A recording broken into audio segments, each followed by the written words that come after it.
और हमारे रस ग्रंथों में व्याप्त है। अगर गुरु के वचनों में विश्वास हो तो बिना नाम के भी कल्याण हो जाता है, ऐसे साधारण बोल देने पर। एक सीधा साधा गांव का भगत कभी कथा नहीं सुनता था, गाय चराता था गांव की।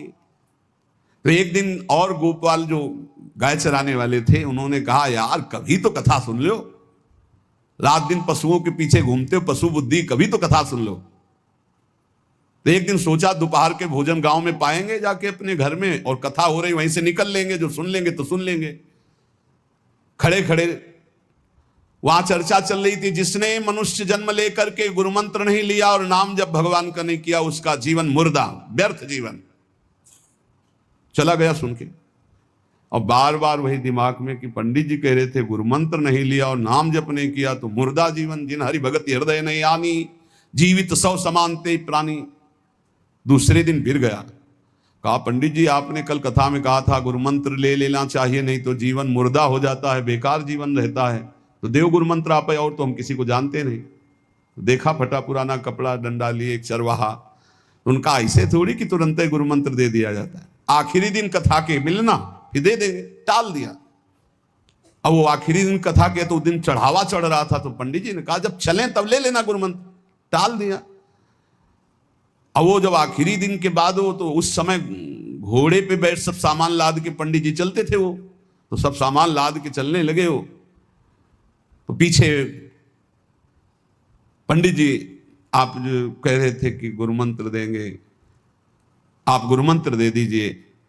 पंडित जी रबड़ी पवाई गई थी, घोड़े से उतरे, घोड़ा एक भगत के यहां खड़ा किया और लोटा लिया और भागे, क्योंकि सोच लगी थी।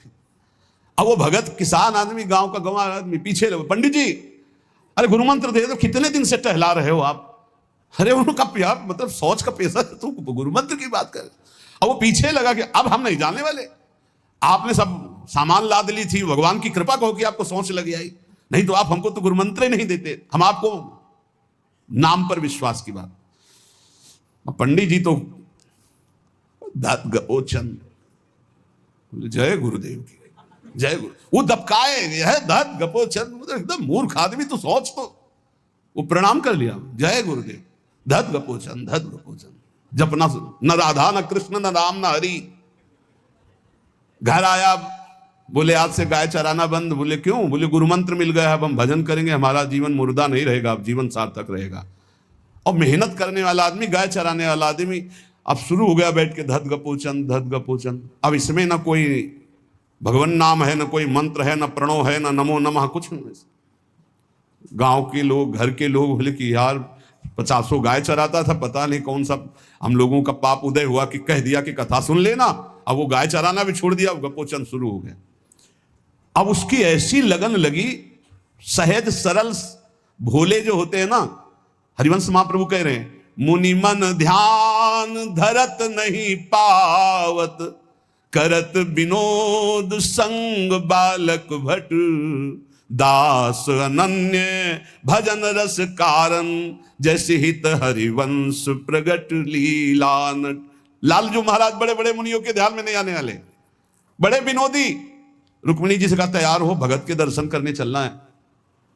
रुक्मिणी जी ने कहा बहुत दिनों बाद आज आपको किसी भक्त की याद आई, प्रभु जरूर कोई महाभागवत होगा, हम चलते हैं। बोले बहुत विचित्र महाभागवत।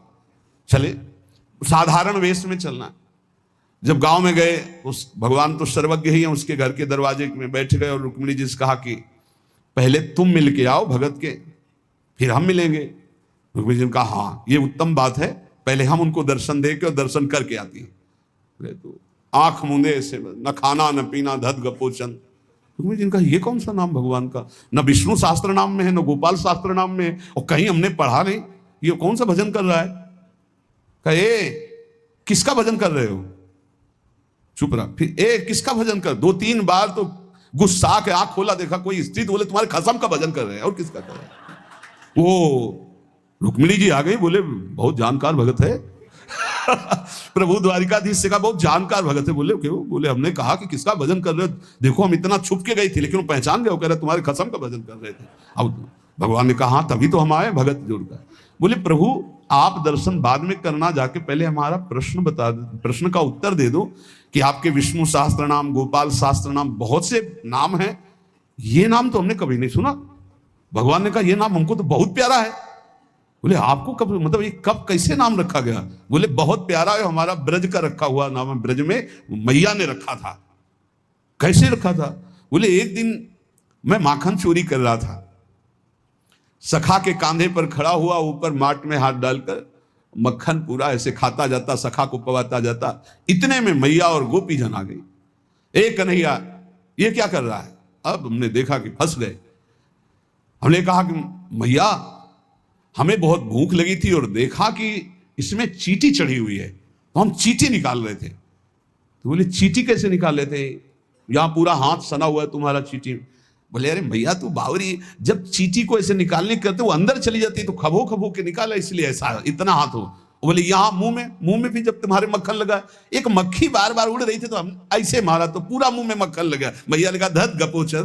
बोले ये उस समय का नाम रखा हुआ है, मेरा बाल गोविंद में जब मैया ने रखा था मक्खन चोरी के समय उस। अब आप विचार करके देखो, भगवान का साक्षात्कार गुरु वचनों पर विश्वास होने पर साधारण शब्द बोला तो भगवान तो सर्वलोक महेश्वर सर्वज्ञ, उनके सब अक्षर, जैसे हर अक्षर में आ विराजमान है, का खा गा घा आ, ऐसे ही सब अक्षरों में ब्रह्म विराजमान है।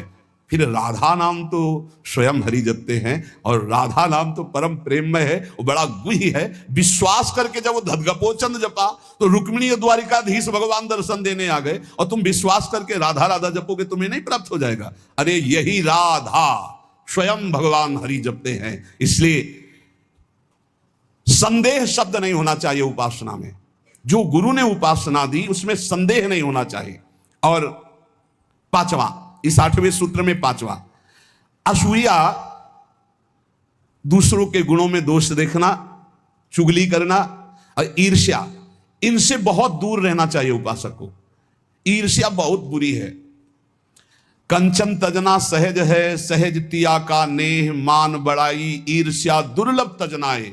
ईर्ष्या बहुत बुरी है, मतलब ये जलाती रहती है हृदय में, ये बहुत बड़ी आग है। एक जिससे ईर्ष्या उसको प्रणाम करो उससे नष्ट हो जाएगी। इसके नष्ट करने का उपाय एक ही है, जिससे ईर्ष्या उसको बार बार प्रणाम करो, बार बार।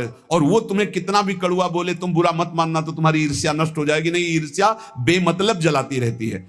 और किसी के गुणों में दोष न देखे, किसी की चुगली ना करे।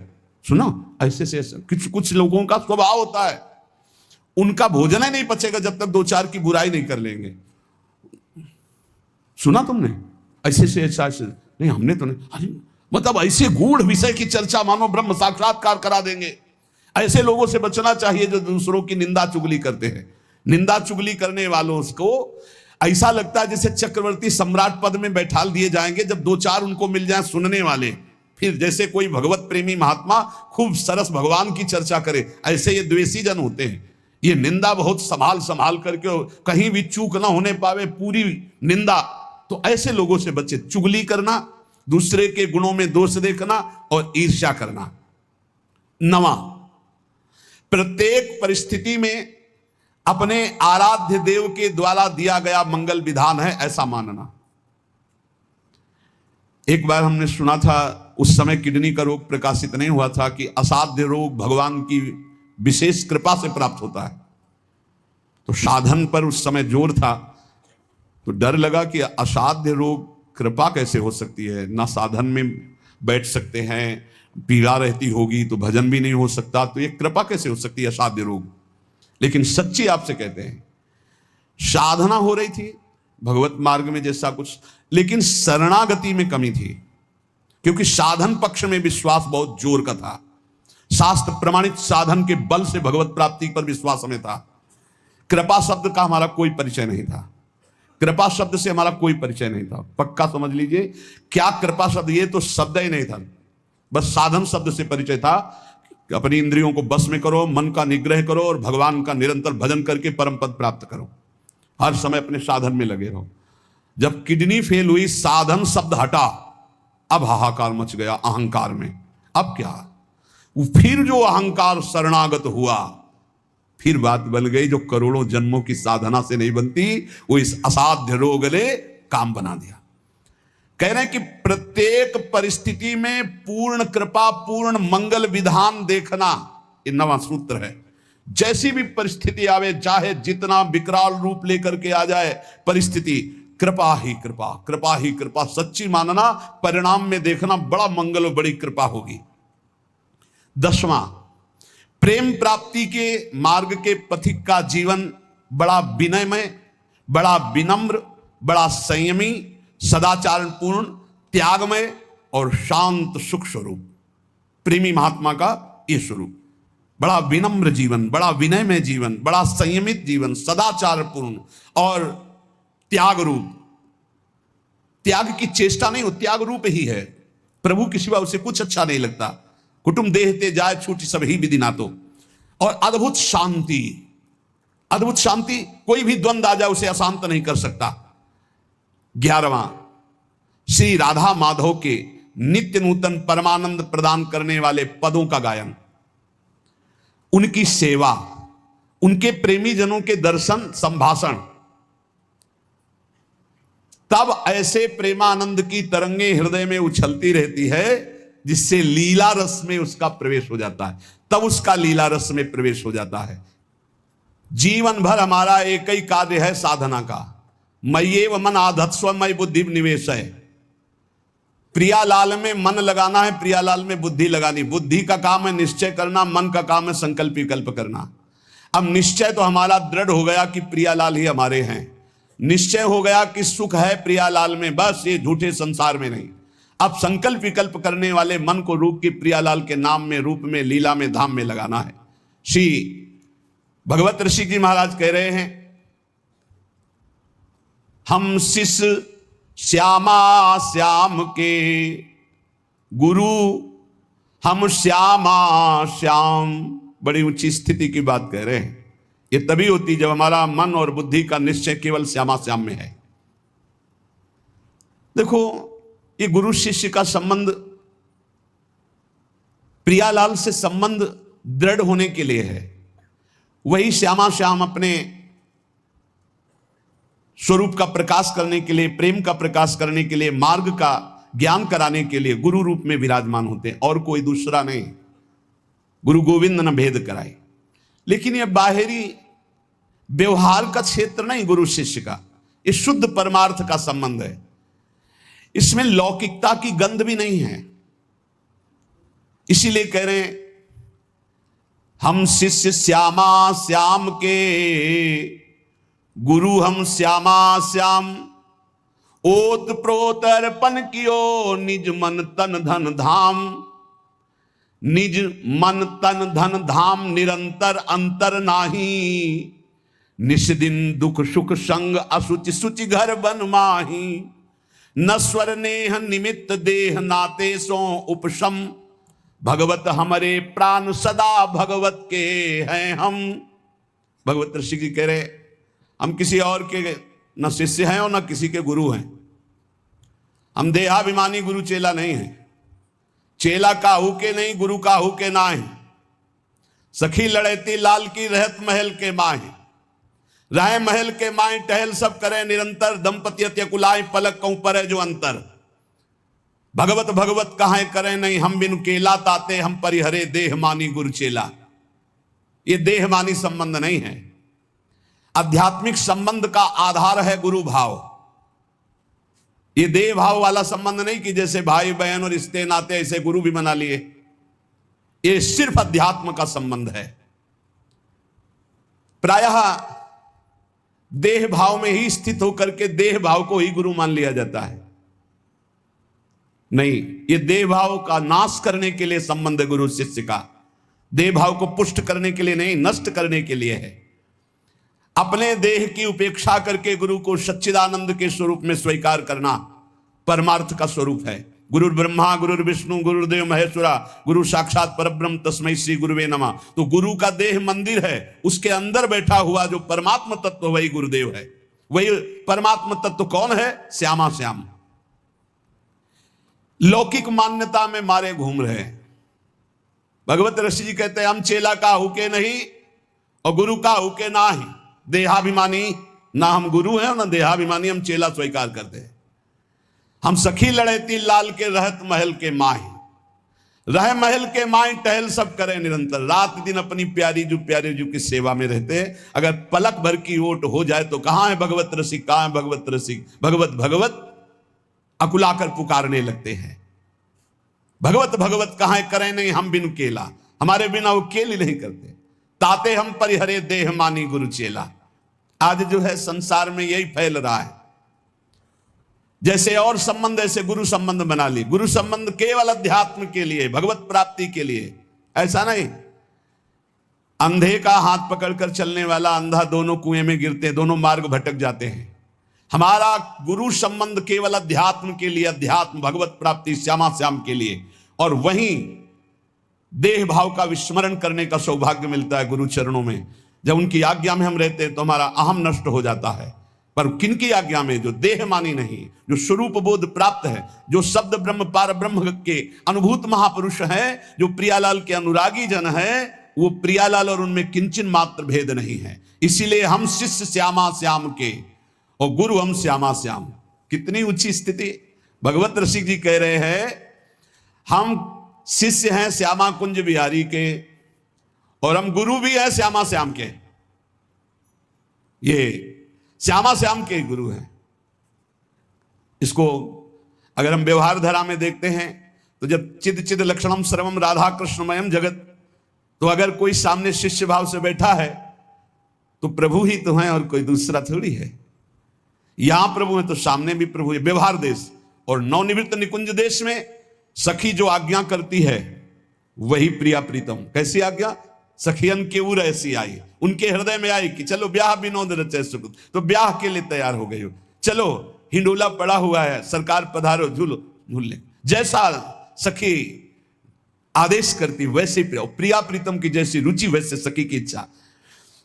सखी स्वरूप से जैसी आज्ञा करते श्यामा कुंज बिहारी वैसे ही करते जैसा निर्देश देती सहचरी। इसीलिए कह रहे हैं गुरु हम श्यामा श्याम के। हम शिष्य हैं श्यामा श्याम के, हम गुरु भी हैं श्यामा श्याम के। बड़ी ऊंची स्थिति। उरोत प्रोत अर्पण कियो निज मन तन धन धाम। ऐसी स्थिति कैसे आई? अपना तन मन धन सब कुछ अर्पण कर दिया श्यामा श्याम के। तब समझ में आया कि गुरुदेव श्यामा श्याम गुरुदेव, दूसरा नहीं है। गुरुदेव ही श्यामा श्याम है, श्यामा श्याम ही गुरुदेव हैं। और श्यामा श्याम की जब इस प्रकार समर्पण वृत्ति आई तो भावे मोहि जोई सोई सोई करें प्यारे। ये है हम गुरु श्यामा श्याम के। पहली पंक्ति में हम शिष्य श्यामा श्याम के, जोई जोई प्यारो करे सोई मोहि भावे, और दूसरी पंक्ति भावे मोहि जोई सोई सोई करें प्यारे। भावे मोहि जोई सोई सोई करें प्यारे, ये है गुरु हम श्यामा श्याम के। जैसा हमें भाता वैसे हमारे प्यारे युगल सरकार करते हैं। अपने तन मन धन धाम सबका विस्मरण करके एकमात्र श्यामा कुंज विहारी में तन्मय हो जाना, यही गुरु शिष्य के संबंध का स्वरूप है। कोई भेद नहीं रहा, अभेद हो गए। यहां श्यामा श्याम, सामने श्यामा श्याम, आंख मूंदो तो श्यामा श्याम, आंख खोलो तो श्यामा श्याम। ऐसा प्रेम स्वरूप जब जागृत होता है तो कह रहे निष्दिन दुख सुख संग असुचि सुचि घर बन माही। अब शरीर दुख में है या सुख में, शरीर अपवित्र है या पवित्र है, शरीर घर में है या वन में, कोई फर्क नहीं पड़ता। अपवित्र है या पवित्र, कोई फर्क नहीं पड़ता। ये सब प्रारंभिक बातें हैं, पवित्रता अपवित्रता। शरीर शौच में बैठा हुआ, मन लीला में डूबा हुआ है, सामने प्रिया प्रीतम विराजमान है। अब वहां पवित्रता पवित्रता का क्या, कैसे जालोगे इन बातों को? कह रहे निष्दिन दुख सुख संग असुचि सुचि घर बन माही।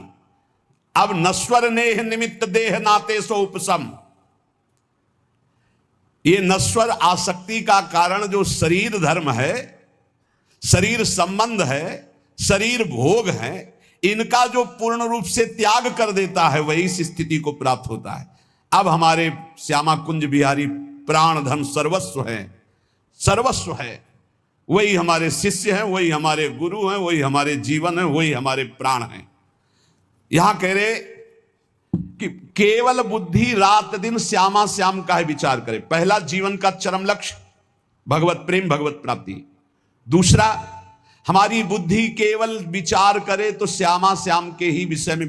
किसी व्यक्ति वस्तु स्थान का अगर हमारा चिंतन हो रहा, संबंध हो रहा, तो श्यामा श्याम के संबंध से हो। जैसे गोस्वामी तुलसीदास जी कहते नाते नेह राम के मनियत सुहृद सुसेव्य जहां लो। अगर ऐसा नहीं तो फिर हर वस्तु व्यक्ति स्थान में एक आसक्ति है, वो बांध लेगी, आप श्यामा श्याम तक नहीं पहुंच पाएंगे। इसलिए बुद्धि का जरूरी है प्रिया प्रीतम में स्थित होना। अगर बुद्धि ये निश्चय कर ले कि परम सुख स्वरूप श्यामा श्याम ही हमारे हैं, हम श्यामा श्याम के हैं, सुख है तो श्यामा श्याम के नाम में, रूप में, लीला में, धाम में। अभी आपने सुना आनंद का तारतम्य। तीसरा, इसलिए अपने जीवन को महाप्रेममय बनाने के लिए जो आप सत्संग में श्रवण करते हैं, ये बड़े सौभाग्य से श्रवण कथन का हमें प्रभु ने अवसर दिया है, हम इसे व्यर्थ न जाने दें।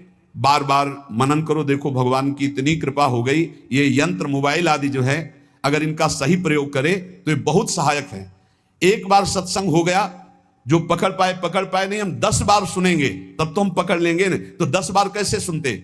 अगर ये मोबाइल ना होते, ये यंत्र ना होते तो हम कैसे सुनते? बड़ी कृपा भगवान ने की। जैसे जैसे कलयुग हमारी स्मृति का अपहरण कर रहा है, तो भगवान के द्वारा प्रेरित होकर विज्ञान भी वैसी सहायता कर रहा है कि एक बार का सत्संग हमें पकड़ में नहीं आया तो हम 10 बार मोबाइल से सुन सकते हैं। बस हर चीज में गुण दोष है, तो मोबाइल के दोष को स्वीकार न करें। प्रपंच देखना, गंदी बातें देखना, सुनना अगर शुरू कर दो तो दिन भर ही उसी में लग जाएगा। मतलब की बात देखो, संत महापुरुषों के सत्संग को सुनो और उसका मनन करो, उसको अपने आचरण में उतारो, और एक क्षण भी नाम से बिलग न रहो। जीवन का परम लाभ। शेष चर्चा आगे। श्री राधा वल्लभ लाल।